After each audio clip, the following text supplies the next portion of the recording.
I'll share. Sorry. I'll share my screen and we can go from there.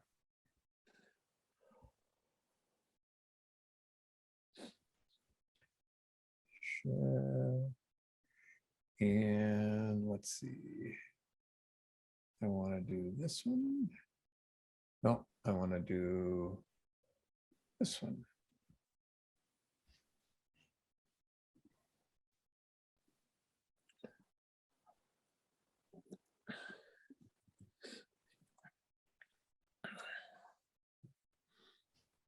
And I assume everyone can see that? Yes, I think. Sounds good. Sounds good. Well, welcome everyone. While people are coming in, I'm going to just ask you to open up the chat box, which is down at the bottom, and it'll appear on your screen. And share with us your name, your location, and what makes biking and walking and transit or rolling important to you. And while you're doing that, we'll get started with a little introduction about what BikeMN is up to. I'm Dorian Grilly. I'm the Executive Director of BikeMN. Vic Moore, our lobbyist, is with us today. And Maya Sheikh, our Communications Manager. And I don't have my screen fully open, so I assume Bill Dooley is here too. Bill Dooley is our board member who chairs our Legislative Advocacy Committee.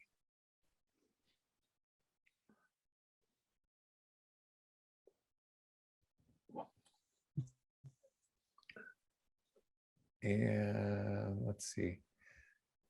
Well, with 20 participants, why don't, and it is 12:15, 12:16.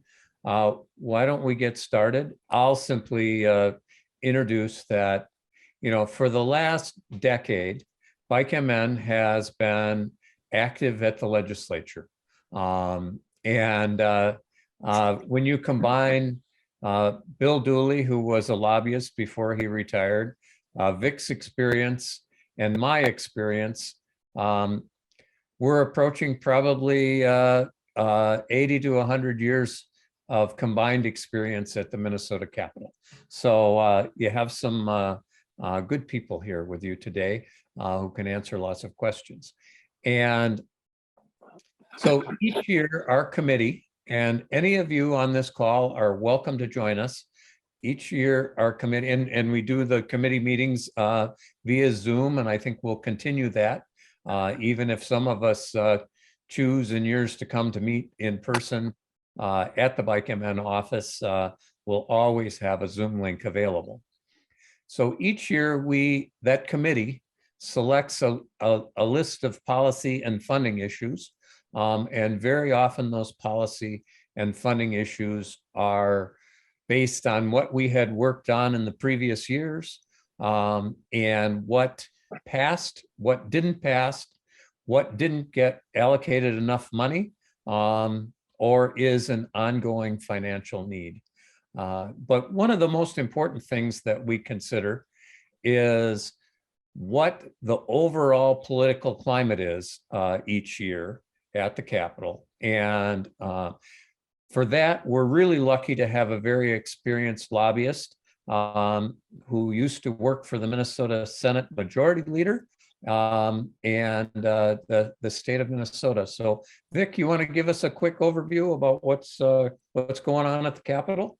Yes, I will do that. And thank you, Dorian. And thank all of you for joining us today.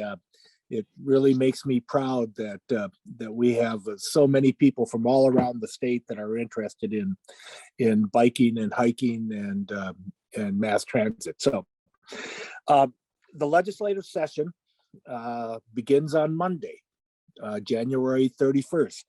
As many of you know, this is a continuation of the biennial session, which started in January of 2021.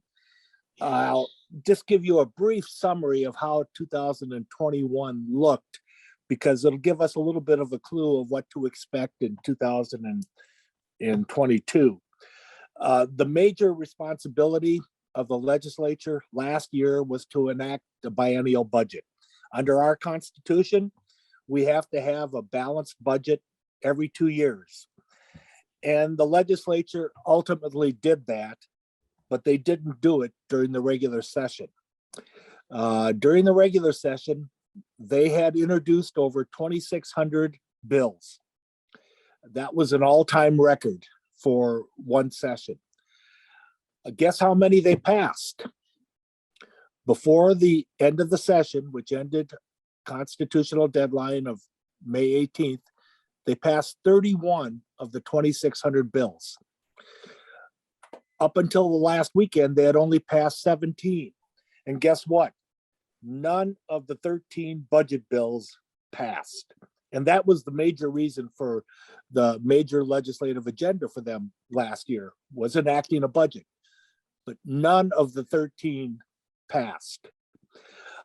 Because of COVID, everything was done digitally, and much of that will occur again this year.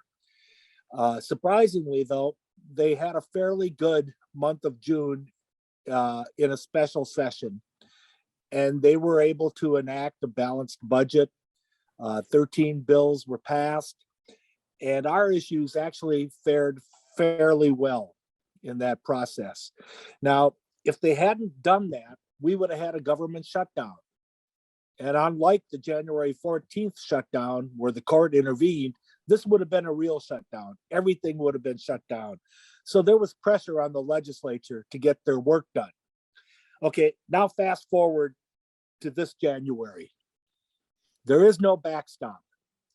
They don't have to get anything done. If they do nothing, government continues to work, and a lot of money drops to the bottom line. So you've probably heard that in our November forecast, we had a projected budget surplus of $7.7 billion. Well, that gives us some hope that they might be able to get something done this year, but they don't have to. Keep that in mind. The governor came out with his supplemental budget. There are really two big things that they really try to accomplish in an even numbered year. One is the supplemental budget, and one is the capital budget. That's commonly referred to as the bonding bill. His supplemental budget yesterday spent 7.5 billion of the 7.7 billion surplus. So that dropped 200 million to the bottom line. That's on spending and tax relief. I won't go into details of that, but that sets the stage for the budget negotiations that'll occur once they start getting into session. Now, I want to remind you that Minnesota is one of only two divided legislatures in the country. Last year, we were the only one. Virginia has now split between Democrats and Republicans, so there are two states. Divided government is tough. It's really hard to get things done. I'm hearing from Republican lobbyist friends of mine that the Republicans may not want to do anything. Just let it drop to the bottom line. They think they could have some success in the governor's race and take control of both bodies. Obviously, the Democrats think otherwise, but you got that in play in the background. Okay, if this wasn't going to be tough enough, we've got a little thing called redistricting that occurs every 10 years. On February 15th, a special court-appointed redistricting panel will release the new maps and new lines. Everybody will be in a new district. Some of them will be similar, some of them will be completely different. That adds another element of anxiety and intrigue into this whole process. So that's what we have. The good news is that there's a lot of money. The bad news is they don't have to do any of that. There is one thing I want you to keep an eye on, though. There's a huge budget deficit in the unemployment insurance fund where businesses will have to face uninsurance employment rate hike, a tax hike of 14% if the legislature doesn't buy down that deficit. They can use federal money, they can use any amount of their state surplus, or they can let the tax go on. So this is something really that neither side wants to do, but it will be pivotal in terms of the final negotiations. So what does one side get in return for doing that? And how much of it would they do? So keep that in your mayonnaise jar and think about that as this process goes along. So that's kind of my summary of the legislative session. Hello everyone, this is Maya Sheikh, the Bicycle Alliance of Minnesota's Communications Manager, and today I'm excited to show you how to find out who represents you, how to contact them, and some tips for communicating BikeMN's legislative priorities for 2022 and your own concerns or perspectives as well. First, you want to navigate to BikeMN.org. Then we're going to click on Get Involved and hit Take Action. We're going to scroll down a little to where it says Join us at the Capitol and hit Learn More. Then we're going to scroll down here and click on where it says Use this great search tool. And click here. Then you can enter your full address or just your zip code as I am doing here. And voila, I've found my representatives. You can click on your representative to get taken to their own page. Next, click on this email icon. If you are using a desktop or tablet, your email service will automatically open after clicking on that email icon.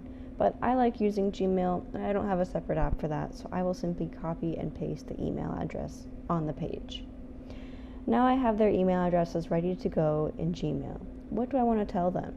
Well, you can be general and simply tell them that you are a bicyclist or a person who walks and you want them to help make sure biking and walking are safe and convenient for both children and adults. Or you can mention specifically the issues and bills that are included in BikeMN's legislative agenda. As you are probably aware, each year BikeMN develops a legislative agenda. The priority biking and walking related issues we will be working on this session include significant funding for the state level active transportation and safe routes to school programs, an update to the operation of bicycle laws, and making sure Minnesota takes advantage of the biking and walking infrastructure funding and safety provisions in the federal infrastructure bill. There will be lots of opportunities for local communities to apply to various funding programs as well. It is worth noting though that most funding programs require a local match as justification for the funding. BikeMN's advocacy pages include further details on the specifics of the bills and initiatives I just mentioned, along with some tips to build relationships with your representative, what to expect, and things we found useful to keep in mind when communicating a policy or program initiative for your community. Now we can scroll down to the section on contacting your legislators. We've also included some example emails you can use word for word, but it is always a good idea to add your own spin and insights.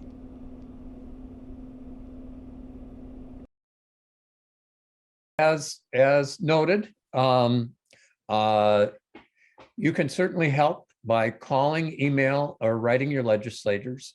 And as I said, sharing how important biking and walking and transit are important to you and your community.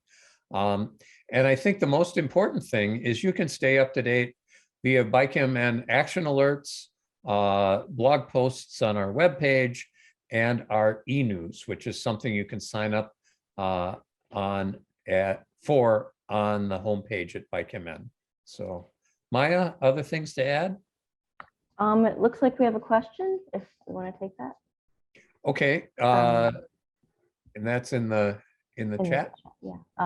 Asking if there are any thoughts on eliminating parking requirements for new construction in cities. That really is not something the Bicycle Alliance has the capacity to do. Sure, we would support that, but that's something that the Minnesota League of Cities or the big cities would have to lobby for. We just simply don't have the capacity to take the lead on an issue, and we don't have a standing with that issue to take the lead on it. So we would certainly support something like that. So more room for bike lanes, right? Other questions? You can type them in the chat or take yourself off mute and just ask.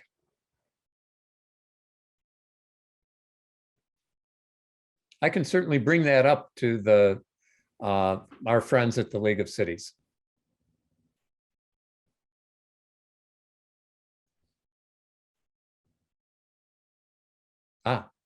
Thank you, Carol. That would be great if you can check with your county lobbyist. It's always good to connect with your city and county leaders, county board members and mayors have a lot of influence with the legislature. And I see, is that Michelle has a question?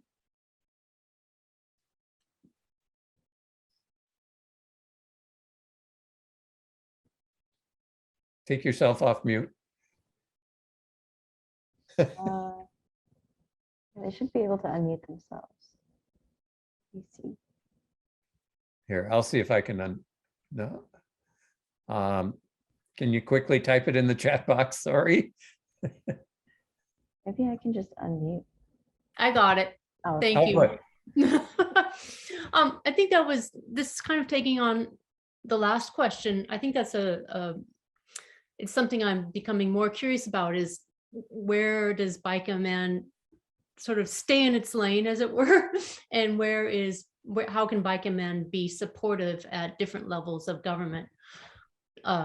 Thinking about things like Extend the Greenway project and making supportive comments about, eliminating parking minimums, etc. Does that make sense? It does. There are, so the policy stuff like eliminating parking requirements really does need to come from the local government and or a coalition of local governments. The legislature isn't just, any more than they were willing to change the speed limit, just kind of lower the speed limit in a blanket way all across the state. I don't think they're inclined to just do that and impose that on local units of government. On the other side, on your other issue, we are always very supportive of big local projects and the way we work is that we try to create a great big pot of money that local governments can apply for. And if they need a letter of support for their application, we're always more than happy to do that. And I didn't mention that the Minnesota House Climate Caucus has introduced or is going to be introducing a series of big climate bills. And they're going to focus on all areas of climate related issues. And one of them is transportation. And there's a subcategory in there where they want to, there's going to be a bill introduced that will be $50 million for biking and walking, not biking, walking, and transit. It's $50 million for biking and walking, which would be a really big chunk of money. The other thing I think you should all be aware of and make sure that your county and cities are aware of is that the federal government is going to be sending us 60, 70, 100% more money for biking, walking, and safe routes to school. And you do really need to prod your local folks to make sure that they're on top of it. Some of them most definitely are. They're in constant communication with the Minnesota Department of Transportation district offices, which allocate a lot of that money, or the Metropolitan Council, which allocates the money in the metropolitan region. And there are metropolitan planning organizations in Duluth, Superior, Fargo-Moorhead, Rochester, Olmsted County, etc. So you need to make sure that your local officials are in contact there. Yeah. I just put in the chat a tiny note if you have a local project in your community that you feel like needs some more support or needs a boost from BikeMN, we can always take a look at it and see how we could best support that effort, or if it's something that we could even support. So feel free to email it to us or tag us on social media. And there you go. We're very easy to get in touch with, have pretty easy email addresses to remember. So feel free to contact us, and we will try and answer you right away. And here's a couple more questions here, and we're more than happy to stay on. If you have to jump off and get back to work, that's fine too. Does BikeMN have a formal position specifically on how funds flowing to Minnesota from the 2021 federal infrastructure bill should be invested? No, we don't. Although there are two types of money that are coming. One is formula money, meaning every 5 or 6 years, they authorize a transportation bill. And that includes a program called Transportation Alternatives. And this time they authorized transportation alternatives at 60 or 70% more. So those, we don't have to take a position on that because we're comfortable with the federal guidelines on how that money is spent. And that is basically biking and walking projects. The majority of it gets spent on. And yes, Scott, I'll give you a call after we're done. See, Dorian, this is Vic. I just like to add to your comment. While we don't take an official position, that's not to say we don't have a very keen interest in the federal infrastructure bill. In fact, the hearing that Dorian referred to earlier, that he will be testifying at, is on the federal infrastructure bill. So we've had discussions with legislators in transportation about how that money should be used.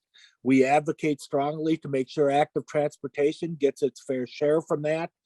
And we are going to be supporting a bill that Senator Dibble has, which would provide match for state and possibly local projects for that federal money. So even though a lot of it is presented in a format that's similar to past years, like the formula-driven money, there will be grant money too.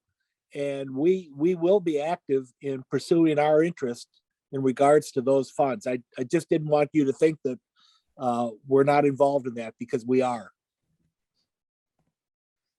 Right. And the other is that there's a ton of money for, I bet you there's more than 20 programs that's community revitalization money, it's climate money, transit money.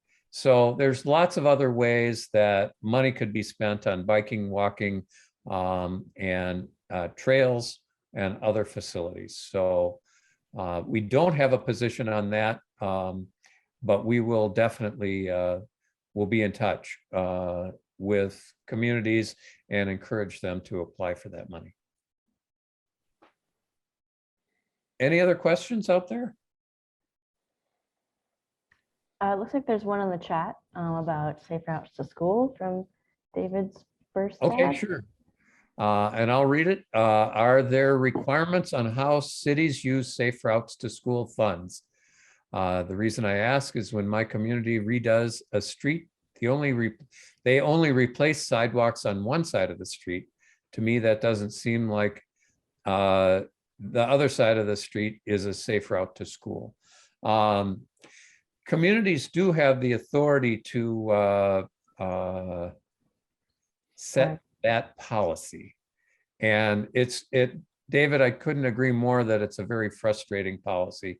The frustrating thing is that if they've taken out a sidewalk, I think that would mean that the application would rank lower than it would if it was a new project, I guess. Although there is a law in Minnesota that says if you're building a new development, you have to put in sidewalks, or you're not eligible for Safe Routes to School funding.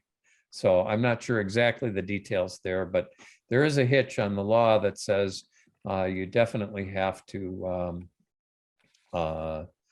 provide that as a community. So I think that's something that you need to work with the city, or if it's a county road. But I'm very sure that MnDOT, if it was a state road, would not do that in your city. Other questions?